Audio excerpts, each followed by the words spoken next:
But, okay, everybody, let's move on to our final play. We're looking at Chicago and the Raiders, another Derek Carr, but this time, not a good thing from Derek Carr. Yeah. Not a good thing from Derek Carr. What are we looking at here, Brian? What's the situation in formations? Yeah, so we got them coming out in their 11 personnel. I know you guys are shocked that someone's coming out in 11 personnel. Shotgun trips left. They got Darren Waller just off the line of scrimmage there, lined up in the trips to the left. And then Hunter Renfrow is your single man on the outside. That does not mean, we've said it before, but that does not mean that Hunter Renfrow is your X receiver. I believe what that means is actually it's Henry Ruggs. That's your X receiver on top, and you've got everyone's favorite number 3 wide receiver, Zay Jones, lined up there as well as and who's lined up in the backfield? I think it's Jacobs. Is it? I think that's Jacobs. Okay. Although, side note, I just got a notification. Trey Lance has a knee sprain. He's going to be out for a couple weeks. Oh. Yeah. Just got the notification from good old Schefter. Yep. 49ers, very dead now. I just dropped Jimmy Garoppolo. Oh, Jesus. I can pick it back up. No one wants him. No, that's true. That's true. All right, my apologies. No, totally fine. So yeah, this is a obviously it's 3rd and 4, so it's a pass friendly formation to counter that. Our Chicago Bears are coming out in a dime look. They're coming out with the 4 men with their hand in the dirt, the single linebacker who's lined up on the right hash, and then that would mean that they have 6 guys in the secondary.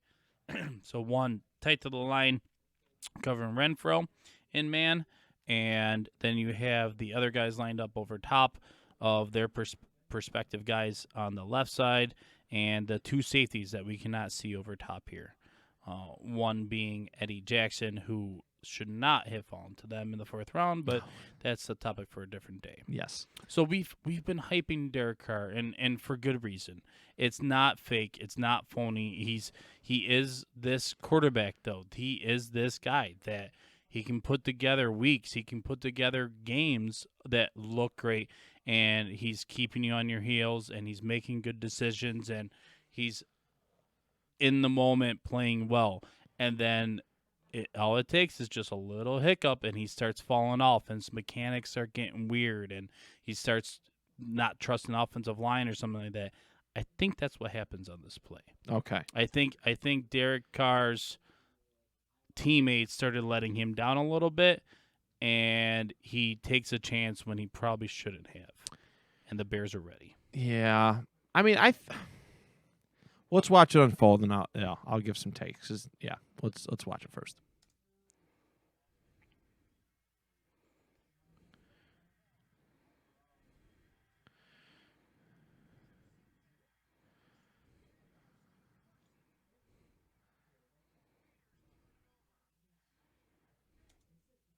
Yep. Back it up. Yeah, back. All right. I think it's a well-placed ball to an extent. I think he hit Zay Jones right in the hands. I have mixed feelings about it. I mean, I don't want to take anything away from, like, I thought Carr made a decent throw, but I mean, this safety cornerback for Chicago, great read. Oh, absolutely. Phenomenal read. Like, I mean, it's right in Zay Jones' hands, and this dude just steals it. Like, that's like a 1 in a million kind of interception, in my opinion. But I'll give you that it did take an exception. For it to be a turnover, it took an exceptional play from the safety.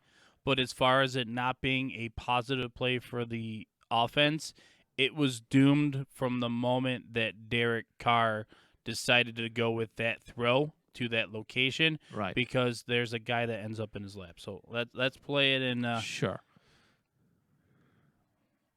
Okay, pause. Okay, so we have a stunt where we have Khalil Mack starting on the outside. He has stunted with the defensive tackle who's playing the 3-tech, and now he has come inside. Anytime that happens, there's an opportunity for the offensive line to lose leverage on a guy. And now because there's an unaccounted for body that previously when the ball was not snapped, you originally had accounted for. Right. And now, your right tackle is having to take on a guy that he wasn't planning on, and vice versa. Then also your right guard and your center and everyone else starts getting, it's a domino effect. So the man that ends up making the pressure on the play here is number 90, who was playing the other tackle spot. And he's the one that actually ends up in the lap of Derek Carr. So Derek Carr right now is assessing, right? I know right now from looking at his eyes that he's not very interested in Hunter Renfrow. He should be. Hunter Renfrow is... It's good coverage by Chicago. It is good coverage right now, very early on in the snap. I mean, we're literally only talking about a second and a half, not even. Yeah. But Renfro's getting into his break.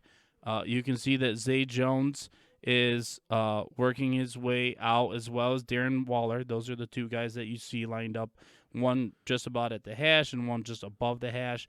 And then you have Henry Ruggs singled out on the original line of scrimmage on the left-hand side, top of your screen. And he's working out. So let's go a little further. And stop.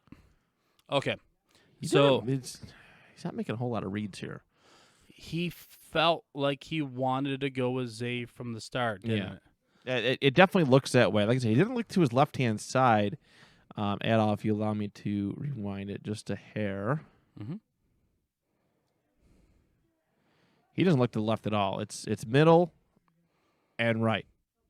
I mean, I don't know. And the one thing that's going on mechanically with him right now is he can feel the pressure starting to collapse on him. He's obviously aware that a defender's about to get loose on him. He's about to lose his base.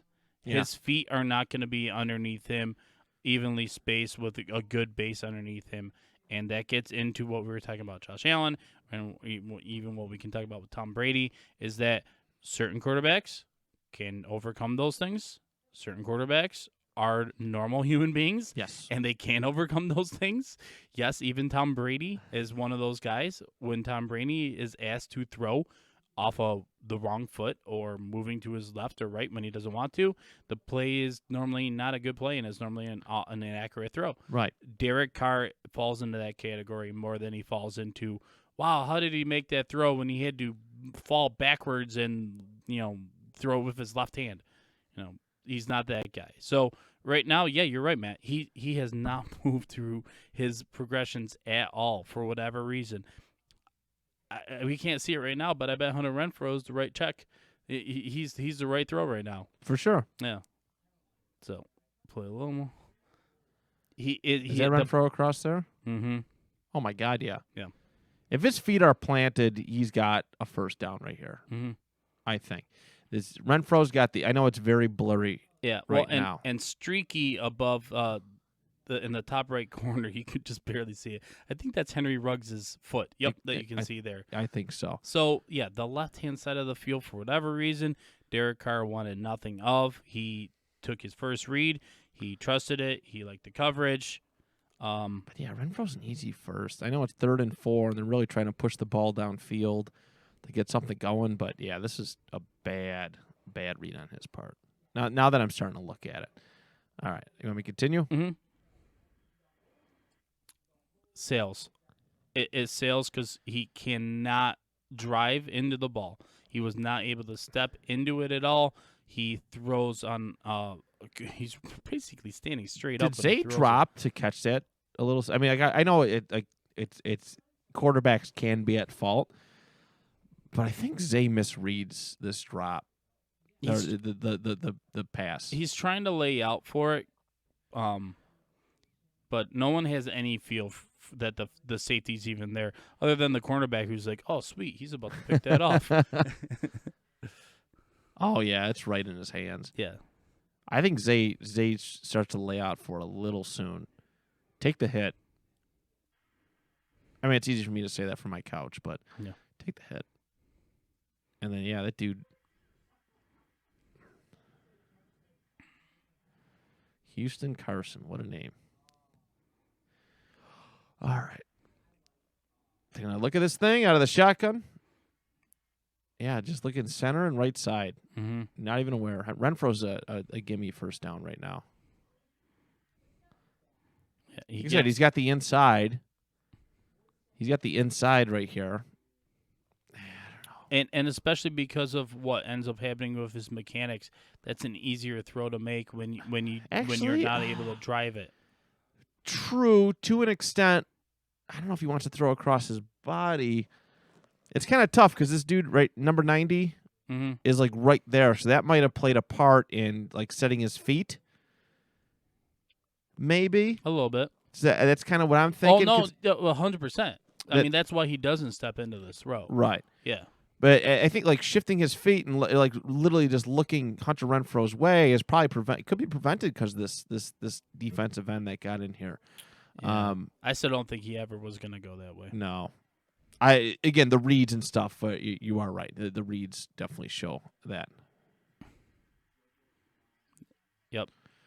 Think about it in comparison to what, Josh Allen's throw was, which is you getting your mechanics completely in line and, shoulders, core, legs all working together to create as much velocity as possible.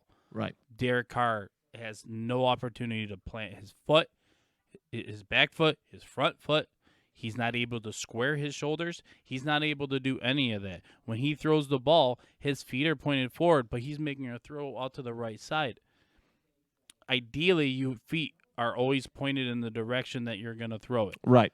If you remember Drew Brees warming up back in the day, he's one of my favorite guys to watch. Obviously, I'm picking a Hall of Famer.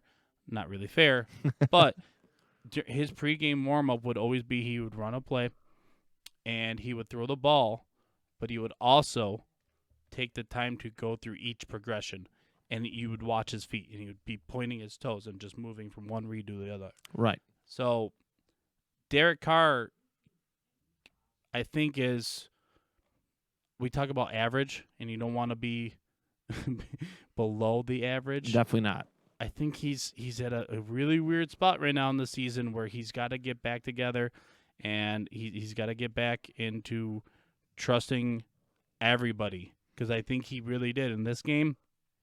The defense made it tough on him, and I think he lost a lot of faith, and he just a bit of confidence. Yeah, right? and he started maybe trying to do too much. Yeah. So if he can get back into rhythm and everyone can get back together, I as much as it pains us to say because we're so horribly wrong, the Raiders can be competitive still. Yeah. They're on a weird spot though. They got to buckle down. It's a little bit of a rut. Definitely a little bit of a rut. But 319! 399! Hut! 33! Yeah, spot. Blue 58!